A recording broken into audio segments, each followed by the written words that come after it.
Growing up, my mom was always, my mom's a public school teacher, and she always instilled in us to always help out people, help out those that need help. Don't go with the crowd that doesn't want to help. Just go, do whatever you can, whether it's just picking up garbage, helping out at a soup kitchen, or going to somebody's birthday party who may not be a popular person in your class, and your classmates don't want to go, and your mom's saying the right thing for you to do is to go. I don't care what the other kids say, you're going to go. And that was like one of the best things she did for all of us, like really making sure that we looked out for other people, looked out for ourselves, but looked out for others, and making sure that we did well in our community, we did good in our communities. That was, that was just how we were raised. And my dad was of the same thinking. I remember the morning of my 18th birthday. I'll never forget this morning of my 18th birthday. I wake up and my mom comes into my room. I'm gonna do a reenactment. My mom comes into my bedroom and goes, "Fill out your voter registration." Thank you so much, Vice Mayor. Your words have already been so inspiring, and your energy is it's contagious. Thank you. Yeah. Earlier you mentioned your point about being the first.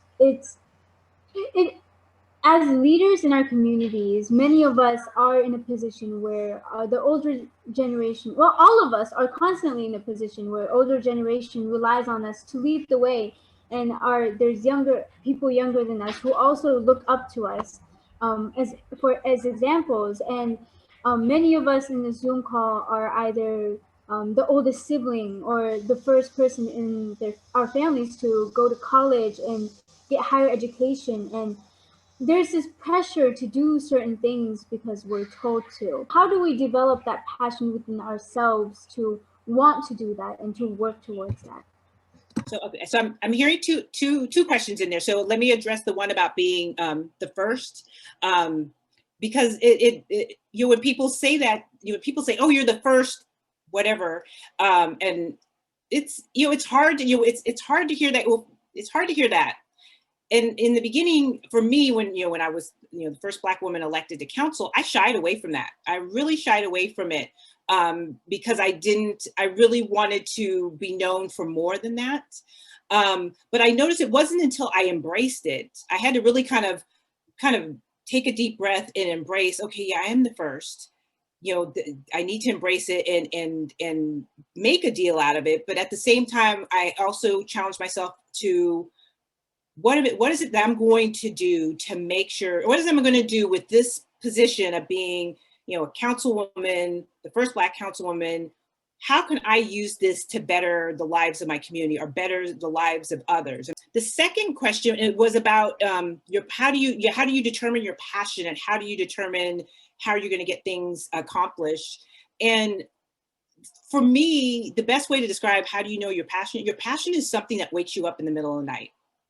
That wakes you up in the middle of the night, that that this is what you want to do, that you will just be walking down the street and it will stop you in your tracks and you go, I need to do this. How could I help? What could I do? Earlier, you said something about how the saying that we're often taught when we're younger, that children should be seen and not heard, is a really harmful mindset. And it made me think a lot about how in society and public education, and sometimes within our own families, we learn really harmful mindsets that hinder our ability to work toward positive change. So we end up having to unlearn the mindsets that we have previously learned and relearn things that are healthier and better steps to take. Do you have any advice for going through that process and empowering others to do the same? Yes. So yeah, that statement that I heard as a child was hurtful back then. It's still hurtful now, and I find myself doing the exact opposite of that. For me in particular, over these last couple of years, I live in a city that's close to 30% of the population is under the age of 18. And in my term on council, really listening to a lot of our youth, whether they're as young as our elementary school students to our high school students to our college students, or just youth that are in our town, just kind of hearing from them. And had found, wow, they know what a lot more than I do, and they have a lot of insight.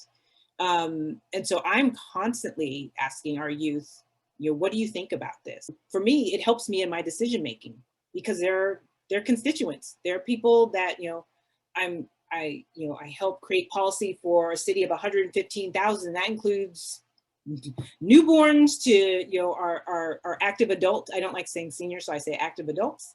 I need to make decisions for all. Make your voice be heard. Make sure that if it's something that is affecting you or negatively or positively impacting you, let people know. Let your elected official know, whether it's your council person or your congressperson. Let your teacher know. Let your principal know. Let your school board know, because it's none of us are as smart as all of us, and we don't have all the answers. And let your voice be heard. Don't get quiet. Don't get quiet on important things.